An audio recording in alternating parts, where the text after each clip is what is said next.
Mi esposo dijo que no quería tener hijos, pero tuvo uno con su amante. Ahora me busca y quiere que lo criemos juntos. El amor es ciego. No, peor aún. El amor es sordo, mudo y completamente estúpido cuando quieres creer que todo saldrá bien. Cuando conocí a Adrián, tenía 25 años y la vida por delante. Me acababan de ascender en el trabajo, vivía en un pequeño departamento en el centro de la ciudad y sentía que todo iba en la dirección correcta. Luego apareció él, con su seguridad arrolladora, su sonrisa encantadora y esa forma de hablar que hacía que todo pareciera fácil. Me enamoré rápido. Adrián tenía ese tipo de personalidad que te atrapaba sin que te dieras cuenta. Salimos durante 1 año y medio antes de casarnos, y aunque tuvimos nuestras diferencias, nunca sentí que fueran lo suficientemente grandes como para ser un problema. Excepto por una. Desde el principio, Adrián me dejó claro que no quería hijos. No era un, tal vez en el futuro, o un, podríamos hablarlo después. Era un, no, firme y absoluto, no me veo siendo padre, me dijo en una de nuestras primeras citas. No quiero esa responsabilidad, no quiero perder mi libertad. Recuerdo haber sentido un pequeño nudo en el estómago en ese momento. Yo siempre me había imaginado siendo madre algún día. Pero el amor hace que pienses que puedes cambiar las cosas. Que puede ser suficiente. Así que lo acepté. Me convencí de que podía vivir sin ser madre, de que estar con él valía más que cualquier otra cosa. Nos casamos en una ceremonia íntima, sin grandes lujos, solo con nuestra familia y amigos más cercanos. Esos primeros años fueron buenos. Eran felices, llenos de viajes, cenas románticas y largas conversaciones sobre el futuro. Un futuro que, en mi mente, aún tenía una pequeña posibilidad de cambiar. Pero Adrián nunca cambió de opinión. Cada vez que el tema surgía, él lo cortaba de inmediato. Ya hablamos de esto, Sofía, decía con paciencia, pero con firmeza. Sabías en lo que te metías. Y yo me callaba. Me callaba cuando mis amigas empezaban a tener bebés y me pedían que fuera la madrina. Me callaba cuando veía familias en el parque y sentía un vacío en el pecho. Me callaba cuando, en las noches, me imaginaba cómo sería nuestra vida con un niño en casa. Aprendí a enterrar ese deseo. O, al menos, eso creía. No sé exactamente cuándo empezó a cambiar. Tal vez siempre había sido así y yo simplemente no lo había notado. O tal vez, en algún punto, dejó de verme como su prioridad. Lo cierto es que hubo señales. Pequeñas al principio. Llegadas, tarde a casa. Viajes de trabajo más frecuentes. Su celular, que solía dejar en cualquier parte, ahora siempre estaba boca abajo. Pero yo confiaba en él. ¿Por qué? ¿Qué razón tendría para dudar? Hasta que recibí la llamada. Era un martes por la noche. Estaba viendo televisión cuando mi celular sonó con un número desconocido. Normalmente no contesto llamadas así, pero por alguna razón, lo hice. ¿Sofía? Era una mujer. ¿Quién habla? Pregunté, sintiendo un escalofrío en la espalda. Hubo un largo silencio antes de que hablara de nuevo. Su voz era temblorosa, como si estuviera reuniendo valor. Me llamo Laura. No sé cómo decirte esto, pero, estoy embarazada de Adrián. Sentí como si me hubieran dado un golpe en el estómago. No podía ser cierto. No podía ser real.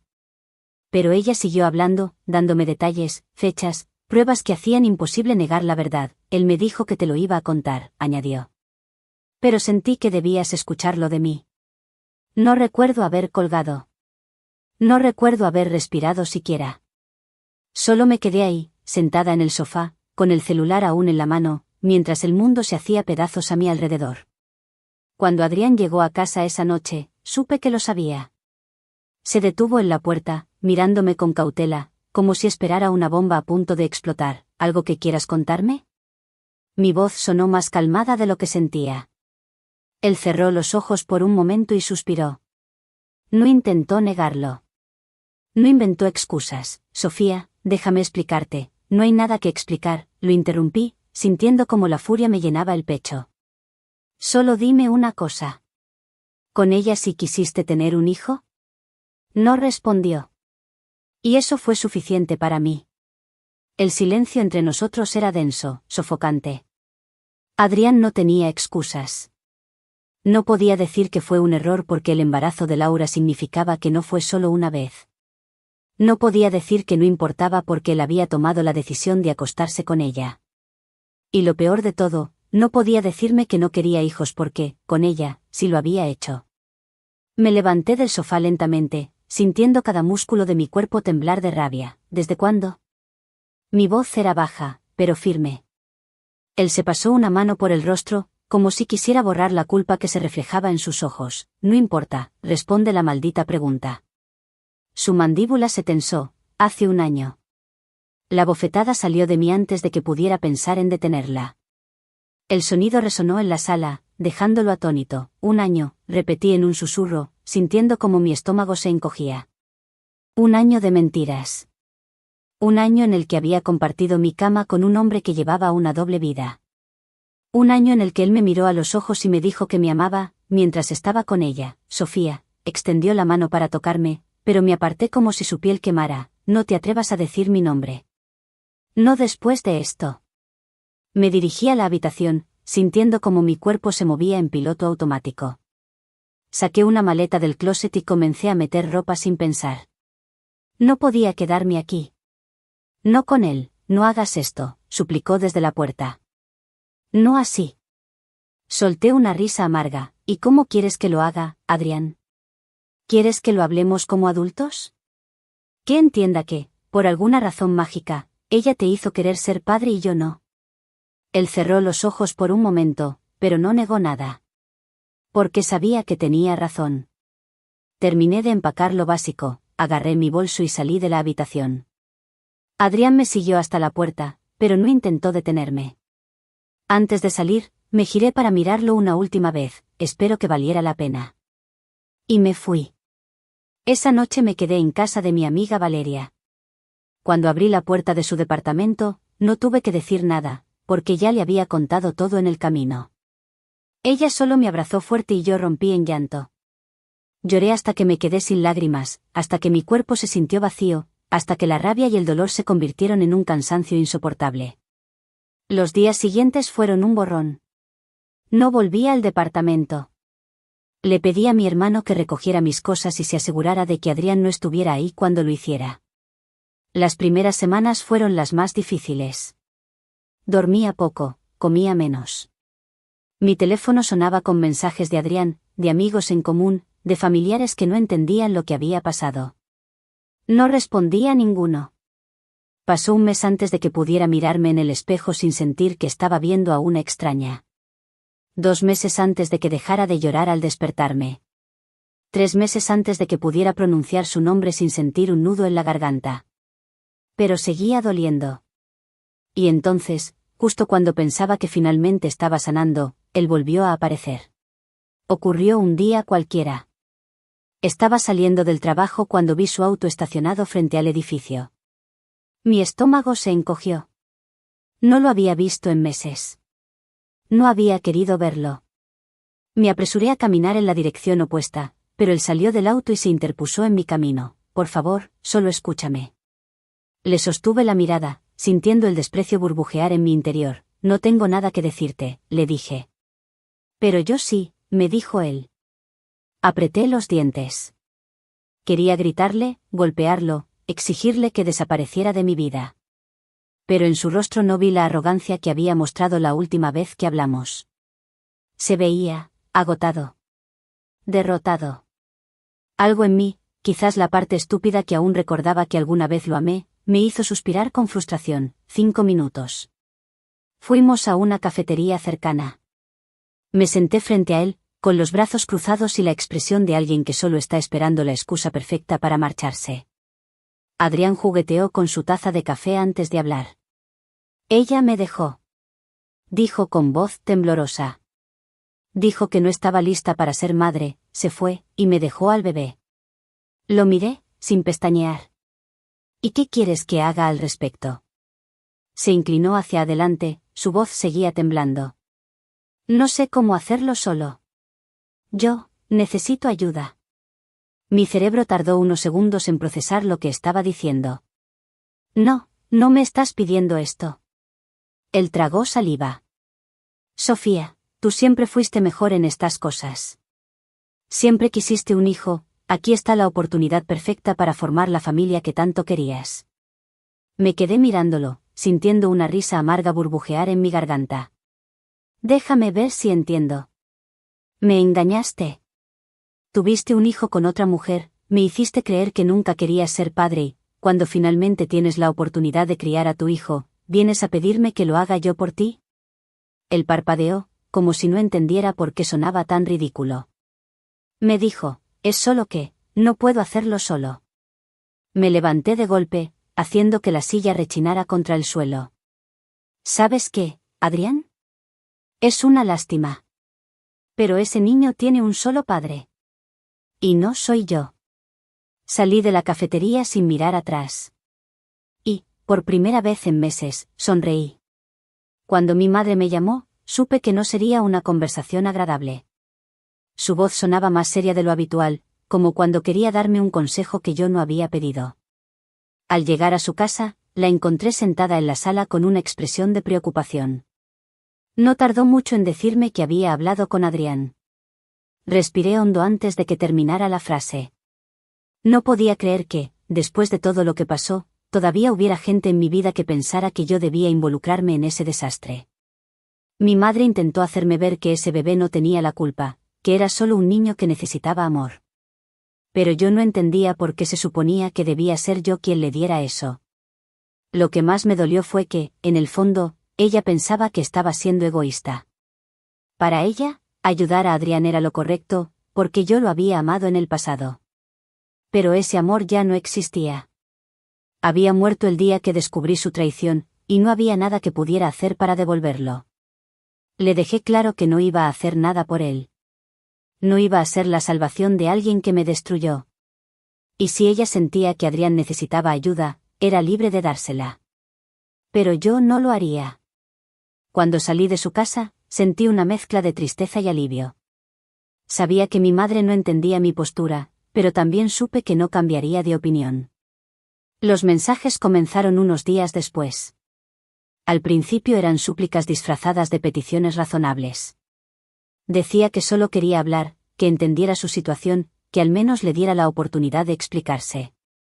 Cuando vio que no respondía, sus palabras cambiaron. Me acusó de ser cruel, de haberlo dejado en su peor momento, de ser alguien fría y sin corazón. No me sorprendió. Cuando alguien no obtiene lo que quiere, busca la manera de hacerte sentir culpable.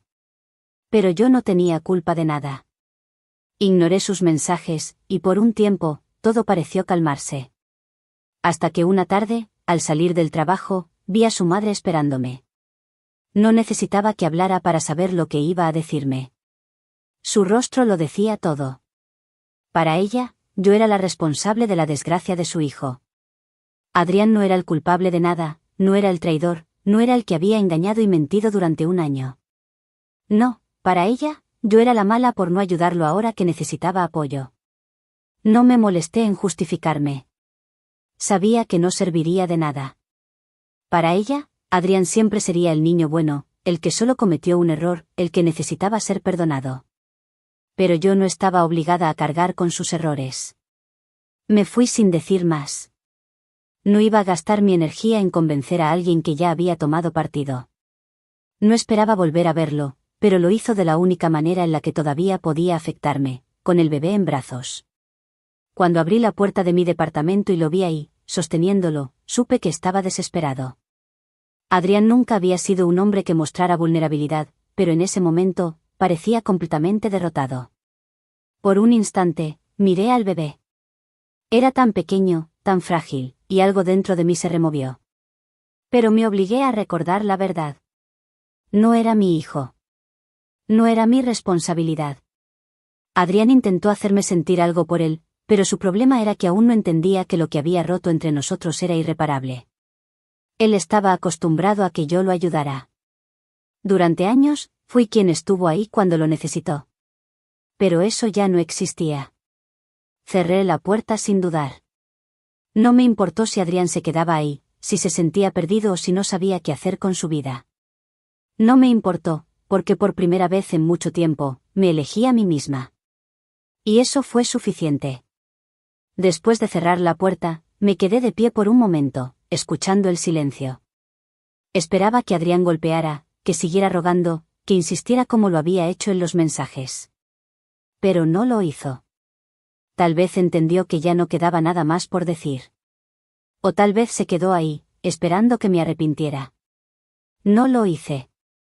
Luego de eso empecé a enfocarme en mi vida, en mis propios sueños y proyectos. Retomé viejas amistades que había descuidado durante mi matrimonio. Volví a hacer las cosas que me hacían feliz antes de Adrián. Por primera vez en mucho tiempo, me sentí en paz. Y lo mejor de todo, sabía que esa paz venía de haber elegido lo mejor para mí. El tiempo pasó, y con él, el dolor de todo lo que había vivido con Adrián se fue disipando. No desapareció por completo, pero dejó de ser una herida abierta. Me permití reconstruirme, aprender a disfrutar de mi vida sin mirar atrás. Fue en uno de esos días tranquilos, cuando ya no esperaba nada del amor, que conocí a Daniel. No fue un encuentro explosivo ni una historia de película. Fue simple, natural, como si la vida hubiera decidido darme algo bueno después de tanto sufrimiento. Él tenía una energía tranquila, una calidez en su manera de hablar que me hacía sentir segura. No hubo prisa entre nosotros. Nos tomamos el tiempo de conocernos, de construir algo sólido. Y, poco a poco, el amor volvió a entrar en mi vida. Después de tan solo 8 meses juntos, sí, lo sé, fue demasiado rápido, pero la conexión entre nosotros dos era de otro mundo, así que decidimos casarnos. No fue una boda lujosa ni extravagante, solo un momento íntimo rodeado de quienes realmente importaban.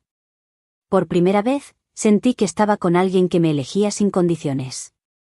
La vida a su lado era hermosa. Pero había un sueño que aún nos faltaba cumplir. Desde el principio, ambos queríamos formar una familia. Tener hijos era algo que habíamos imaginado juntos, algo que veíamos como el siguiente paso natural en nuestro matrimonio. Intentamos durante meses. Al principio, nos decíamos que era cuestión de tiempo, que debíamos ser pacientes. Pero a medida que los meses pasaban, la paciencia se transformó en preocupación. Finalmente, decidimos ir al médico. Las pruebas fueron exhaustivas y las esperas parecían eternas. El día en que recibimos los resultados, supe que algo no estaba bien solo con ver la expresión del doctor. Daniel era quien tenía el problema. Nunca podría tener hijos de manera natural. Me sentí destrozada. No porque lo culpara, sino porque el futuro que habíamos imaginado juntos se desmoronaba frente a nosotros.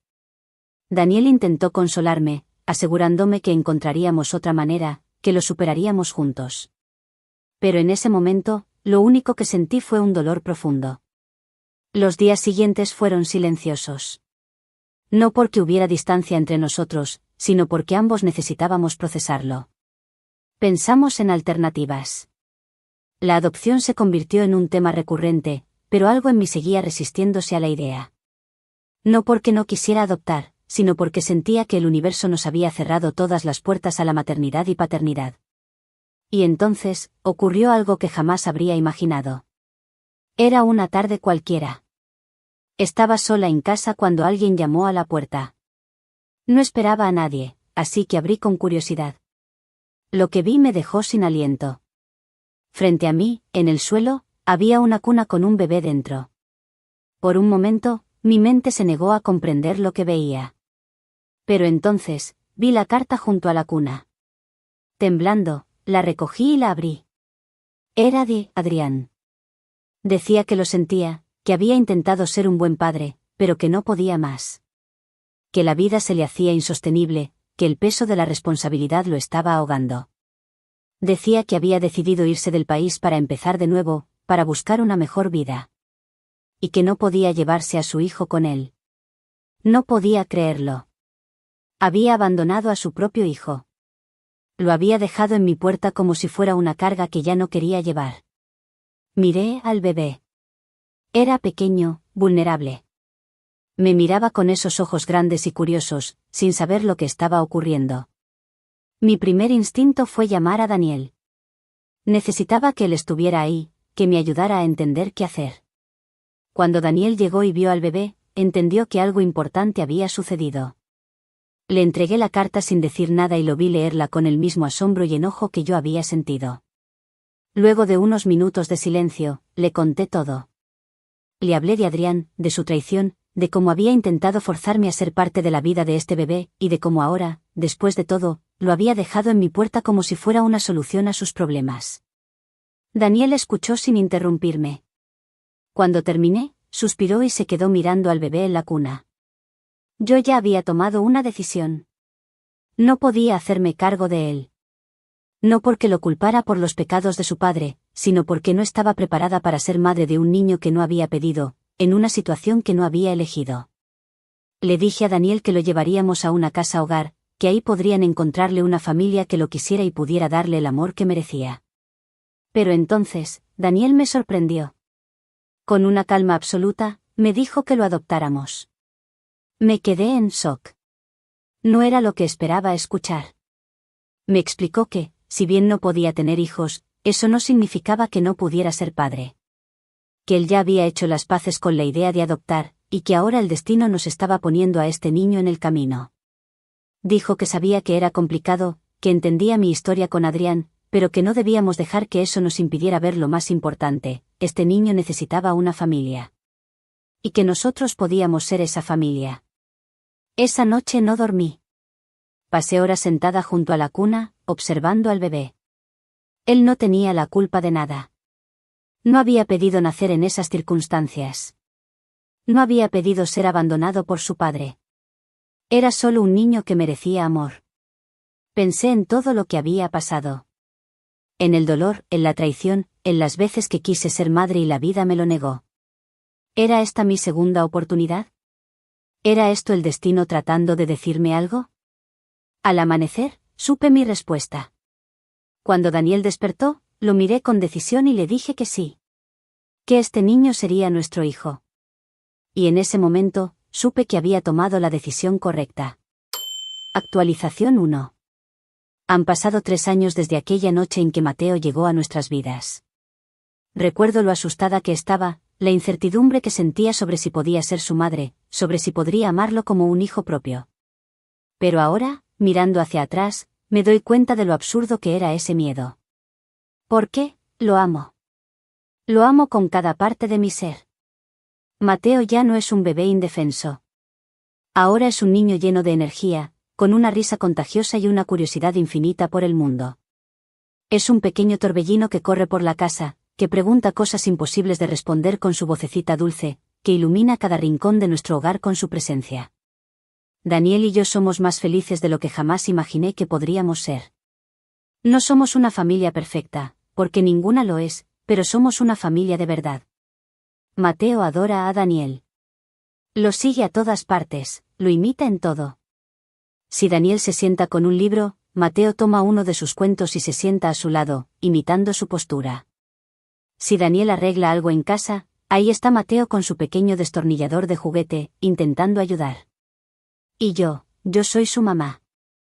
No hay más dudas en mi corazón. No hay más sombras del pasado que pesen sobre mí. Mateo no sabe de dónde vino ni la historia detrás de su llegada a nuestra familia. Algún día, cuando sea lo suficientemente mayor, se lo contaré con la mayor sensibilidad posible. Pero por ahora, lo único que necesita saber es que es amado, que es querido, que siempre tendrá un hogar con nosotros. A veces, en las noches, cuando lo arropo y le doy un beso en la frente, me quedo un momento observándolo dormir. Y en esos momentos, me doy cuenta de que todo lo que viví, todo el dolor, todas las lágrimas, me llevaron hasta aquí. A este niño maravilloso. A este esposo increíble. A esta vida que, aunque no fue la que imaginé, terminó siendo mejor de lo que jamás habría soñado. Y por primera vez en mucho tiempo, puedo decir con total certeza que soy feliz.